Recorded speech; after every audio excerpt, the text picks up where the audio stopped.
हाय aspirants, नमस्ते सारे बच्चों। डीएवी के एस्पायरेंट्स जहाँ से भी देख रहे हैं उनको स्वागत है मेरे चैनल पे बीए डिटेलिंग पे। आई होप कि इतने महीनों में मैंने जितना ट्राई किया था उतना आपको हेल्प कर पाई। और नेक्स्ट आप कौन से चीज़ के लिए प्रिपेयर हो रहे हो ज़रूर मुझे कमेंट सेक्शन में बताना। और कुछ आज जॉब के टिप्स हैं, कुछ क्वेश्चंस हैं, आपके ही क्वेश्चंस को लिख के उस पर एक्सप्लेन करने के लिए जा रही हूँ क्योंकि हमें प्रिपेयर होना चाहिए डेमो एंड इंटरव्यू के लिए जिनका भी एग्ज़ाम अच्छा गया था और नहीं भी गया था। ठीक है, क्योंकि ऐसा है कि ये हर साल आ रहा है, हर साल हमें रेडी रहना है क्योंकि आप एक जॉब से तो ख़त्म नहीं हो जाएगा ना आपका लाइफ चलते जाएगा और आगे हमें बढ़ना भी है। बहुत सारे एग्ज़ाम्स कमिंग में है। सो कुछ tips about DAV interview and demo तो वो देने चाह रहे हैं। तो पहला क्वेश्चन है, क्या ये परमानेंट जॉब है? बहुत लोगों का ये प्रश्न है, क्या ये परमानेंट जॉब है? परमानेंट इन द सेंस क्या होता है ना, इसका कॉन्ट्रैक्ट बनता है। ठीक है, एग्रीमेंट होता है कुछ सालों का और धीरे धीरे आपके परफॉर्मेंस वाइज उसे मतलब परमानेंट किया जाता है। ये कहीं पे मेंशन नहीं था कि ये परमानेंट जॉब है या कॉन्ट्रैक्चुअल जॉब है। नॉर्मली कुछ सालों तक आपको काम करना पड़ेगा और आफ्टर दैट आपके परफॉर्मेंस के बेसिस पे वो परमानेंट धीरे धीरे होता है। अब कुछ बोला गया कि परमानेंट कैसे होगा। मेरे कुछ फ्रेंड्स ऑलरेडी डीएबी में हैं, मैंने पहली बार एग्ज़ाम दिया है तो उनसे मैंने सारा आइडिया लिया एंड डीएवी के 2-3 सर मैंने जाके पूछा भी उनसे कि कैसा क्या सिस्टम है सर, तो उन्होंने यही जवाब दिया। अब हो सकता है कि जोन वाइज अलग अलग कुछ इन्फॉर्मेशन मिले, बट ओवरऑली देखा जाए तो यही आइडिया है कि परमानेंट जॉब मतलब आपको 1-2 साल का पहले एक टाइप का बोल सकते हैं कि वो रख रहे हैं कॉन्ट्रैक्ट के बेसिस पे, बट उसके बाद आपका परफॉर्मेंस अगर अच्छा रहा आपको आगे रखा जाएगा पूरा परमानेंट के लिए। प्लस इसके बीच भी आपको सीबीटी देते रहना है। ऐसा नहीं है कि सीबीटी मत दो, सीबीटी देते रहो ताकि आपका कहीं पे अगर ट्रांसफ़र करवाना हो, कुछ और ज़्यादा हेल्पफुल हो तो वो भी हो सके। सो ये हो गया पॉइंट। और जॉब में पे स्केल आपका तो गवर्नमेंट का ही है, गवर्नमेंट पे स्केल ही है तो उसके लिए लगे। सेकंड क्वेश्चन आता है, क्या डीएवी एम्प्लॉय को प्रेफरेंस ज़्यादा मिलेगा? हाँ, जो पहले से डीएवी में जॉब कर रहे हैं, वो चाहे कॉन्ट्रैक्ट के बेसिस पे हो, वो चाहे पार्ट टाइमर हो, तो ऑब्वियस है उनका अगर सीवीटी क्लियर हो जाता है, देन वो इंटरव्यू और डेमो में चलते हैं तो उनको प्रिंसिपल का रेफरेंस मिल सकता है। सो उनको प्रेफरेंस हम बोल सकते हैं कि ज़्यादा मिल सकता है। अब नेक्स्ट क्वेश्चन में आते हैं कि इंटरव्यू कितने फेज में होता है। नॉर्मली इंटरव्यू 2 फेज में होता है। एक होता है आपका इंटरव्यूज़ जो है, मतलब आपका जो इंटरव्यू लेंगे वो जो आपके पूरा इंटरव्यू लेंगे, पर्सनल इंटरव्यू रहता है एंड वो डेमो रहता है जो पैनल बोर्ड के सामने होता है छोटा-मोटा। फिर उसके बाद बच्चों के सामने भी हो सकता है। तो 2 फेज में मान के चलिए, 2 फेज में होगा।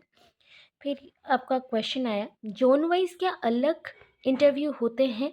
चांसेस हैं, हमारे पास चांसेस हैं कि ज़ोन वाइज़ अलग हो सकते हैं क्योंकि 2023 तक जितने भी एग्ज़ाम्स हुए थे, उन एग्ज़ाम्स में ये मेंशन नहीं था। मतलब 2023 तक पता है करंट अफेयर्स आता था, इंग्लिश आता था, पेडागोजी आता था एंड प्लस उसके साथ सब्जेक्ट कंसर्न भी आते थे, कंप्यूटर का टॉपिक भी रहता था। छोटा-छोटा करके बहुत सारा पॉइंट्स रहते थे और थोड़ा-सा डिफ़िकल्ट लेवल रहता था उस पॉइंट के अकॉर्डिंग क्योंकि इतने सारे सब्जेक्ट्स को रखे गए रहते थे। बट अब मेंशन 2024 से किया जा रहा है। 2024 में मार्च में एग्ज़ाम हुआ था एंड 2025 में जनवरी में एग्ज़ाम हुआ। सो और 2-3 दिन का एग्ज़ाम है, 19 इज़ द लास्ट डेट। सो ये जो एग्ज़ाम चल रही है यहाँ पे आपको प्योरली देखने को मिला होगा एनटीटी एंड पीआरटी लेवल में पेडागोजी पोर्शंस रहा है। एनटीटी में तो अराउंड 40 टू 50 मार्क्स के पेडागोजी रहे हैं, रीज़निंग रहा है। Reasoning is compulsory for everyone, मतलब मिनिस्ट्रियल पोस्ट हो, नॉन टीचिंग स्टाफ हो, टीचिंग स्टाफ हो, कोई भी पोस्ट के लिए रहा है 30 मार्क्स का। एंड जो 50 मार्क्स का है, हायर लेवल्स के लिए वो सब्जेक्ट ओरिएंटेड हो गया है, और लोअर लेवल के लिए जैसे कि एनटीटी और पीआरटी लेवल में पेडागोजी पूछा गया है, साइकोलॉजी में भी कुछ क्वेश्चंस आए होंगे। अब इसके अकॉर्डिंग जोन वाइज अलग अलग हो सकते हैं, मतलब आपके जो स्टेट है स्टेट वाइज भी अलग हो सकते हैं। कहीं पे हो सकता है कि एक इंटरव्यू हो जाए, और कहीं पे हो सकता है कि 2 फेज में इंटरव्यू करें। ठीक है, आगे चलते हैं अब।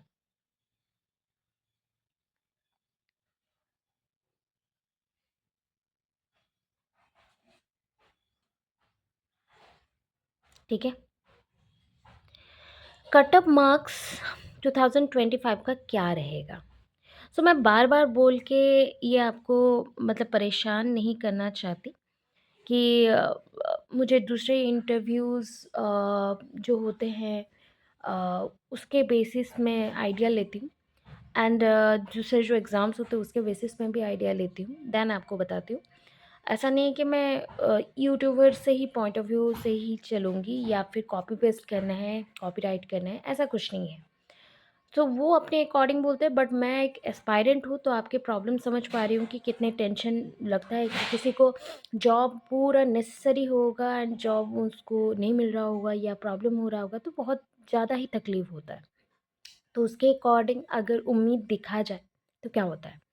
सो कट ऑफ मार्क्स के अकॉर्डिंग ना there is no fix cut off. ठीक है, इसका कोई कट ऑफ नहीं होता, जस्ट लाइक सीटेट में कट ऑफ दिया गया है कि 90% रखना, मतलब 60% रखना पड़ेगा 150 का, दैट इज़ द 90 मार्क्स। तो ऐसा कोई भी कट ऑफ यहाँ पे नहीं है। ठीक है, कट ऑफ मार्क्स तो नहीं है, बट हम लोग एक पकड़ सकते हैं कि आपका अगर 80 मार्क्स का एग्ज़ाम दे रहे हो तो इंडिविजुअल आपको कोई क्वालिफाइड नहीं करना है कि रीजनिंग में क्वालिफाइड करने से आपके सब्जेक्ट चेक होंगे, ऐसा कुछ नहीं है। आपका रीजनिंग पोर्शंस का मार्किंग अलग है। ठीक है, रीजनिंग पोर्शंस का मार्किंग अलग है और इसका अलग है, बट दोनों का मिलके ही आपका सिलेक्शन होगा। ठीक है, टोटल में ही सिलेक्शन होता है। 80 से आपने कितना रखा है, तो 80 से मेरे अकॉर्डिंग जितना हम अच्छा रखेंगे उतना हमें चांसेस ज़्यादा मिलेंगे। तो बहुत बच्चों ने बोला कि 30%, 35%, 40%। तो मेरे अकॉर्डिंग ना आप पकड़ के चलिए, जैसे 80 से 48, 50 रखना बाउंड है, क्योंकि हर साल कंपटीशन लेवल अप हो रहा है। आप कैसे बोल सकते हो कि 30% में मिल जाएगा? चांसेस है क्या? रेयर चांसेस में मिलेगा। जिस डिस्ट्रिक्ट में इतने बच्चे नहीं दिए हैं, एक होता है ना सिलेक्टिव कैंडिडेट, कितने कैंडिडेट दे रहे हैं। अगर कोई डिस्ट्रिक्ट पे बहुत कम बच्चों ने एग्ज़ाम दिया है उस पेपर में, तो हो सकता है कि कट ऑफ को कम रखे, उनके लिए पीईसी अलग आ जाए। बट सारे अगर ऑल इंडिया बेसिस पे सोचा जाए तो कट ऑफ रेंज कुछ नहीं होता है। अराउंड हमें मान के चलना चाहिए कि 45, 48 ऐसा मार्क्स रखे हैं तो हम एक अच्छे जोन पे हैं, हम डेमो एंड इंटरव्यू के लिए क्लियर कर सकते हैं। आई नो एग्ज़ाम का लेवल इस बार टफ रहा है, मार्च से ही 2024 मार्च से जो एग्ज़ाम हो रहा है, तो एग्ज़ाम का level day by day tough रह रहा है। कुछ पोर्शन में इजी टू मॉडरेट था, कुछ पोर्शन में हार्ड था, कुछ पोर्शन आपको लगा PG level. But PGT biology का क्वेश्चंस अगर मैं बोलती हूँ, क्योंकि मुझे जितना लगा मैंने सिलेबस आप लोगों को सही दिया हुआ है। जो मैंने अनऑफिशियल सिलेबस बनाया है ना, वो सबको मैंने सही दिया हुआ है।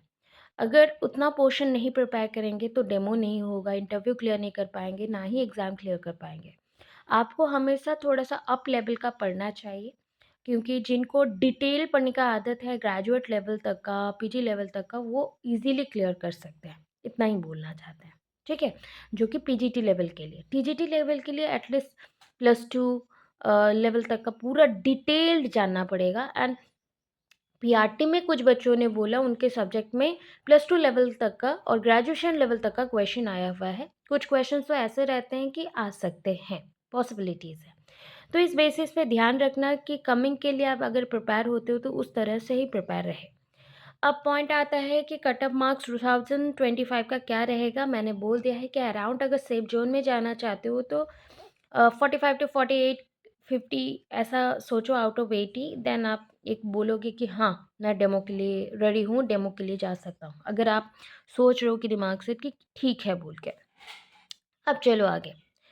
6 नंबर पॉइंट पे आता है कि 2023 तक का डीएवी एग्ज़ाम एंड आफ्टर 2024 का डीएवी एग्ज़ाम में क्या डिफरेंस है? अभी बताएँ।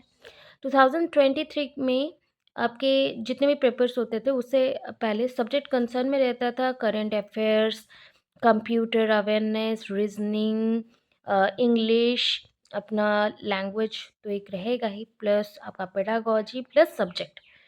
यहाँ पे वो नहीं था।